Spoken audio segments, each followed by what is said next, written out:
So January, February, and March for the collective, please. January and February and March. What might we expect? January, February, and March. We have the World, the Ace of Fire. So yeah, the Ace of Wands. What is this? The Nine of Cups. So interesting. The Ace of Wands, and I'm going to take this as well because that goes hand in hand, and this one as well. Okay, let me get back to this message. The Ace of Wands is an energy of new beginnings. Aces are always this new beginning kind of energy. The Ace of Wands for me is an energy of a fire being lit.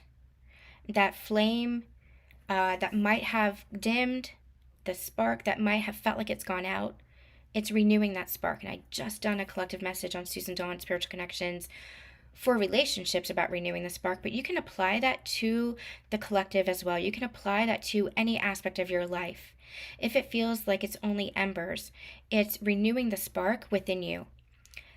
Becoming the phoenix, recognizing that you are the phoenix, and you can give birth to something new, a new version of yourself, anytime. That's a consciousness choice. And so what this feels like here with the World here, it feels like this advent into something new. Advent is an interesting word. Advent is a progression energy, this leveling up into something new. The Ace of Wands is also an energy of awakening, spiritual awakening, enlightenment. Again, it's like this spark, this light turning on. That's what this energy feels like. It feels like there is this collective awakening, this collective ascension that is really happening. The light is turning on here. And I feel like that might be coming out in a desire for the new. What I'm getting is a couple of different examples. So if we're going to narrow this down to the individual journey, you might be called to move on from the 9 to 5, where you might have felt very resistant, where you might have felt very controlled, that might have felt very inauthentic to you. Moving on from the 9 to 5 corporate culture, for example, even if you're in corporate culture, this might be spreading your wings more in your job, having more autonomy, being more authentic to yourself. For example, so no matter, even if you are in a corporate job, for example, this is you really aligning to yourself, aligning to your passions. They're reminding me in 2020, we really saw the remote work, right? And there's been a huge reluctance to return to working in office buildings, for example, because there's more productivity. There's been studies that there's more productivity when someone's working from home, for example. That's not possible in all areas of the job, but this is just an analogy. This is just an example. And that's because there's more autonomy, because there's more freedom. That's this here. There's this call, this uprising for more autonomy, more freedom, more liberation of the sovereign self. And that might also be playing out in passions. Now, that could be in hobbies, that can be in work that you do, but really aligning with your passions and allowing those passions to be expressed. There's going to be a collective movement for aligning to those passions and embodying those passions. Again, this could be hobbies, this could be the work that you do. If you are in a job, this could be the responsibilities that you have. You know, there could be negotiations, for example, saying to a boss, hey, this part of my job, I'm really not good at, I'm really not skilled at. I would do better in this kind of responsibility or in this kind of role. Something that's really aligned with you. Or finding jobs that are more aligned with you, for example. This could play out also with regards to relationships, where you are aligning more to relationships that are in alignment with where you are in your journey, in your growth. There's this conclusion and beginning happening at the same time with this World card. And the conclusion is a conclusion of old patterns and ways that you were doing things, ways that might have left you out in the cold, ways where you might have abandoned or rejected yourself, ways that you might have said, oh, it's good enough, oh, I'm settled enough, but that wasn't really fulfilling you. This is going to be moving towards more fulfillment. And I feel like it's those seeds that are being planted. There might not be actual physical change quite yet, but it's the seeds that are being planted within the collective consciousness for more authenticity, more autonomy, more freedom, more liberation, even in connection when you have commitment with somebody, it's about that interdependence, right? It's about that freedom to be your authentic selves without holding yourself away or hiding parts of yourself. It's about accepting each other.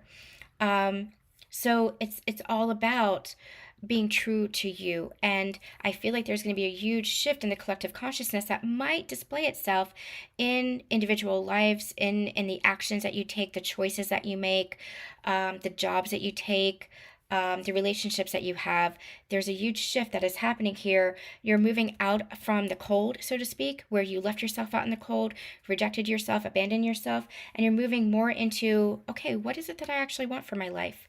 What fulfills me? What are my passions? What lights me up? What brings me happiness? What brings me true joy?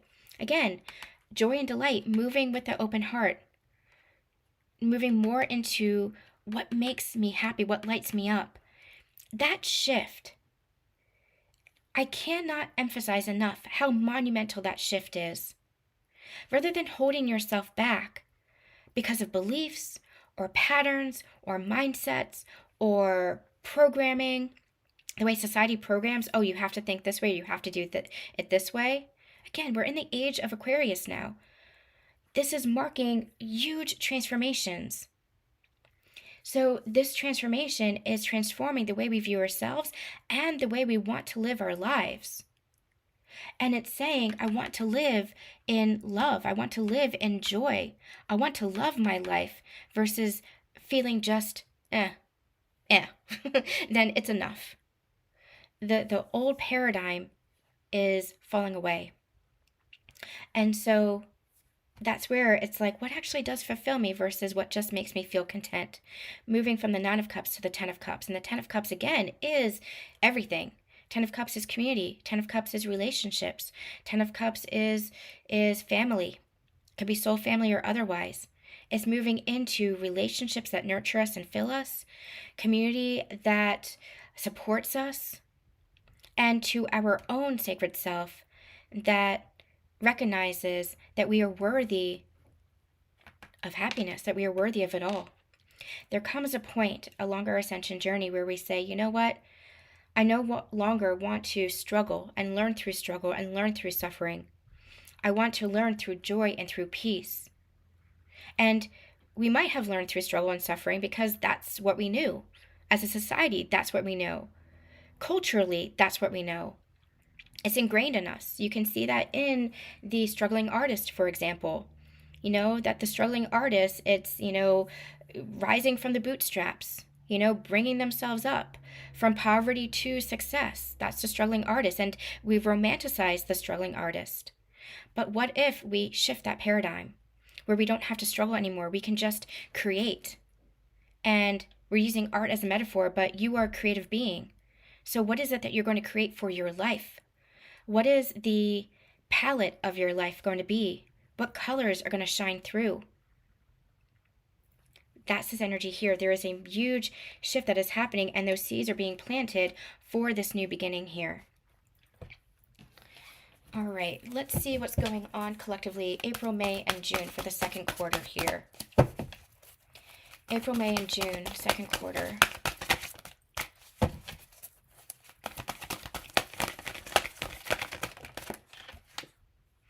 Ace of Air, another new beginning. And the Ace of Air feels like new clarity. Ace of Air is the Ace of Swords here. So it's all about really bringing what you're feeling into your awareness. So you might start here this year with feeling more impassioned, more emboldened. Something's beginning. You might have those feelings rising up. Again, those seeds being planted, right? And starting to take those steps forward, starting to take action in little ways. It doesn't feel like big changes here. It feels like a starting. It feels like a beginning. And the Swords energy is being really mindful and being really aware of those steps that you're taking and having clarity of, oh, this is why I'm taking those steps. This is where this new beginning is leading me. This is why I'm feeling this impassioned energy, this new energy. Let's give an example here before I pull some more cards. For example, the seeds being planted here of this spark being lit within you, right? And you might be starting to take action. Maybe this is you're going back to a hobby that you've always loved but you didn't have time for, or that you didn't feel would come to anything, but it's part of you. It's something that you love. Collectively, this could be, a seed that's being planted of, this job isn't working, this corporate culture isn't working, this responsibility that I have isn't working. When I say responsibility, we all have responsibility, that doesn't change, but being more in line with your values, being more in line with your morals, being more in alignment with what you're good at, for example.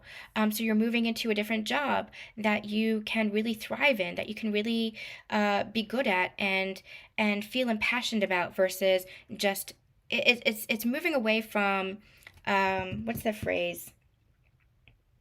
A means to an end. Moving away from a means to an end and bringing about more passion, bringing about more, just more.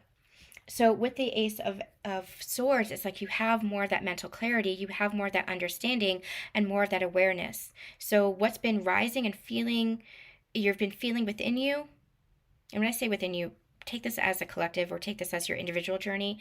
What's been rising within you, you're going to start taking movement or making moves from that sense of clarity. And this feels like embodiment too, because you are embodying that sense of awareness. Oh, this is how I was doing things in the past. I don't want to do that anymore. That's what's really shifting. There's a huge shift in the collective consciousness, more clarity that's coming in about why we do things and how we can do things differently. The Hangman. Yep, it's a shift in perspective. To put it bluntly, it's a shift in perspective. Let me get one more card here for clarity.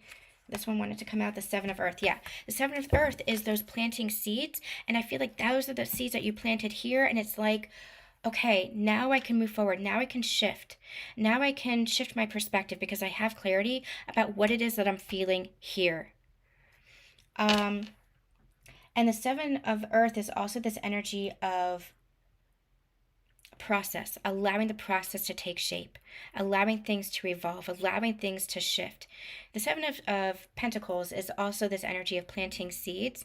And I feel like, okay, now you know with more intention the seeds that you're planting. That's the clarity that's coming through. That's the mindset shift that's coming through. So if we're looking at it from an individual perspective, this could be job changes, going back to hobbies, conscious relationships. Again, there could be endings and beginnings that are happening all at once, but that's part of the transformation, part of the leveling up that is happening, because you're becoming more aware of what is serving you and what isn't serving you. And when I say serving you, I mean what really brings you joy versus what doesn't bring you joy anymore. Where you were holding yourself back versus where you want to be going forward. You're really redefining your happiness. That's what the first quarter really feels like, redefining happiness. And as a collective, this is playing a part because you're becoming more aware of what really makes us happy versus what doesn't. And again, we can see this play out in structures and systems and people standing up and saying, this isn't working for us. We're being suppressed. We're not allowed to express ourselves. We are maybe we're having, collectively, we're experiencing, I think we're on the brink of a recession.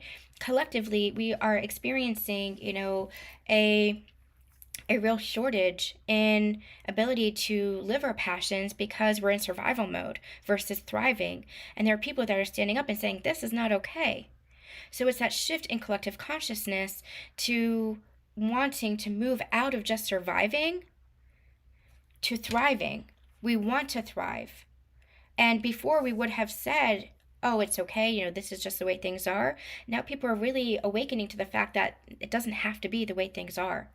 That our personal happiness is important for the global collective as well. It's important for the world as well. It's important for society as well. The more people who are empowered, the more people who are shining their light, the more people who are living out their passions, that's what moves society forward. So there's a real shift that's happening here where you're recognizing your personal happiness and also recognizing that that collective happiness is vital to the thriving of a healthy society. That's where in the past we have been really suppressed, and where those systems and structures that have been put into place to benefit the few is being dismantled to really benefit the all. So with the second quarter, I feel like what's happening is, and again, energy is fluid, so this might be the year as a whole as well, but I feel like there's going to be some things that are taking shape within these segments, within these sections, that we'll be seeing this really come to fruition. There's going to be more of an awareness. I'm getting this energy of uprising. So I feel like perhaps in the summer months, you might see more protests. You might see more dismantling of old systems. At the same time, you might see more creation of new systems. And when I say new systems, I'm talking about businesses, maybe new bills being written to kind of combat the old regressionary bills. For example, if we're talking politics. But I do feel like there's going to be this reformation energy. We're going to see the physical implications of those reformations energies take place here. So there could be, for example, new businesses that are popping up. That are really helping to move society forward in a way. New innovations, new technology that's coming forward, really planting the seeds for that. I feel like we're going to start to see that come into play. There might be actually even be like new social media platforms, new small businesses. So starting small, and I feel like that's going to have a growth period over this year. So that's where it's going to start. I feel like in the second quarter, like the seeds are being planted here, that passion, that forward movement being planted here in the physical form is being planted here. So again, new businesses being formed, new social platforms, new technology, new innovations that are to the benefit of all versus to the benefit of the few. There could be I'm getting called to this example. For example, GoFundMe a decade ago didn't exist, right? And now GoFundMe is helping to support so many people through so many different struggles or situations that they're experiencing. GoFundMe can be an amazing platform for community involvement as well. That's just an example of this kind of energy here to benefit the all. Innovation to benefit the all. That's this kind of energy. So it could be like nonprofits, it could be social reform, it could be political reform. So I do feel like there's going to be some uprisings that are going to be taking place, but I don't feel like it's going to gain momentum. It's going to start small here because there's a radical shift in thinking, a radical shift in awareness of, okay, the way we were doing things, that's not working. We have to make a change. This is that we have to make a change, and the blueprint is being created for that change here. So starting there.